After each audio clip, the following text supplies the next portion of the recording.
మృతి ప్రతి మహిళ బాధపడే విధంగా ఉందని మంత్రి రోజా అన్నారు. ప్రతిపక్షాలు ఆమెను సోషల్ మీడియాలో వేధించారని ఆరోపించారు.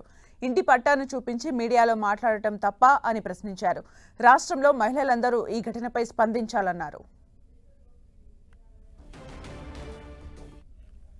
తన జీవితాన్ని చాలించడం చాలా బాధేస్తుంది. కేవలం ఇన్నోసెంట్గా తనకొచ్చిన ఇంటి పట్టాని సంతోషంగా మీడియాకి చూపించి ఆనందంగా మాట్లాడటమే ఆవిడ చేసిన తప్ప అని నేను అడుగుతున్నా. ఈరోజు ఐటీడీపీ కానీ జనసేన కానీ ఏ విధంగా ఆ అమ్మాయిని వల్గర్గా మెసేజ్లతో కానీ వీడియోస్తో ఎంత వేధించారో ఈరోజు అవన్నీ చూస్తుంటే మహిళని గౌరవిస్తున్న ఈ పుణ్యదేశంలో ఇలాంటి ఘటన నిజంగా చాలా దురదృష్టకరం.